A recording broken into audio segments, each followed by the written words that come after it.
Hello guys, അപ്പോൾ ദുബായിൽ ഇന്ന് സൺഡേ ആണ്, നമ്മുടെ വീക്കെൻഡ് വന്നെത്തി.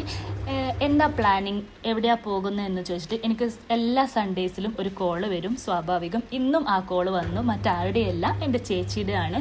അപ്പോൾ ഇന്ന് കുറച്ച് ലേറ്റായി, കുറച്ച് അധികം ലേറ്റായി.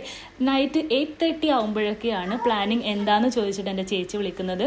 അപ്പോൾ ഇന്നത്തെ പ്ലാനിങ്ങിൽ അവളുടെ ഒരു പ്ലാൻ എന്ന് വെച്ചാൽ കൂൾ ബാറിൽ പോകാമെന്നുള്ളതാണ്, ഐസ്ക്രീം കഴിക്കാമെന്നുള്ളതാണ്. അപ്പോൾ പിന്നെ നമ്മളും ഓക്കെ പറഞ്ഞു, ചൂടല്ലേ എന്ന് ഐസ്ക്രീമിലോട്ടാവാന്ന് കരുതി അങ്ങനെ ചട്ടപ്പട്ടേന്ന് ഞങ്ങൾ എല്ലാവരും റെഡിയായി. പിന്നെ അടുത്തൊരു പ്രശ്നം എന്ന് വെച്ചാൽ ഏത് കൂൾ ബാറിൽ പോകുന്നുള്ളതായി അടുത്ത സംശയം. അങ്ങനെ വണ്ടിയിലിരുന്ന് 10 മിനിറ്റോളം ആലോചിച്ചിട്ട് ഞങ്ങൾ ലാസ്റ്റ് ഒരു കൺക്ലൂഷനിലെത്തി, നമുക്ക് നേരെ കരാമയിലുള്ള ഫലൂഡ നാഷണലിലേക്ക് വിട്ടാലോ. അങ്ങനെ അവിടെ എത്തി. കുറച്ച് തിരക്കുണ്ടായിരുന്നു, അങ്ങനെ ഞങ്ങൾക്ക് സീറ്റൊക്കെ അറേഞ്ച് ചെയ്ത് തന്നു. ദേ പോണു സിയ ബേബി. ഇതിപ്പോൾ ഇവളുടെ സ്ഥിരം പരിപാടിയാണ്, ഞങ്ങൾ ബേബി ജോമോൾ എന്നാണ് സിയ ബേബിനെ വിളിക്കാറ്. അങ്ങനെ അതൊക്കെ കഴിഞ്ഞ് നമ്മൾ എല്ലാവരും അവരവർക്ക് ഇഷ്ടപ്പെട്ട ഐസ്ക്രീം ഓർഡർ ചെയ്തു. ഞാൻ ഓർഡർ ചെയ്തത് ടെൻഡർ കോക്കനട്ട് ഫലൂഡയാണ്. അപ്പോൾ ഇതിൽ ടെൻഡർ കോക്കനട്ട് ഫലൂഡയുണ്ട്, ഡ്രൈ ഫ്രൂട്ട്സ് ഉണ്ട്, മാംഗോ ഉണ്ട്. അങ്ങനെ എല്ലാവരും മിക്സ് ആയിട്ട് നമ്മൾ ഓർഡർ ചെയ്തു.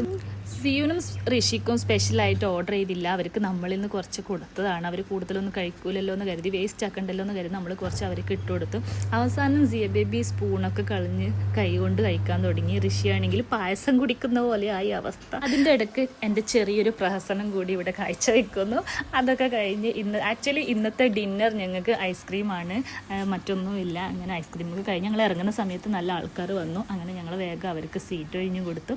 അപ്പോൾ ഐസ്ക്രീമൊക്കെ ഫിനിഷാക്കി വയറൊക്കെ ഫുള്ളായി തൃപ്തിയായി. അങ്ങനെ ഞങ്ങൾ റൂമിലോട്ട് പോവുകയാണ്. ഏകദേശം 12 AM ഒക്കെ ആയി ഞങ്ങൾ റൂമിലോട്ട് പോകാൻ. നാളെ ഡ്യൂട്ടി ഉള്ളതുകൊണ്ട് തന്നെ വേഗം ഒന്ന് റൂമിലെത്തണം. അപ്പോൾ ഇന്നത്തെ വീഡിയോ അത്രയേ ഉള്ളൂ. Tata bye bye guys. ഇന്നത്തെ ചാപ്റ്റർ ഇവിടെ ക്ലോസ്.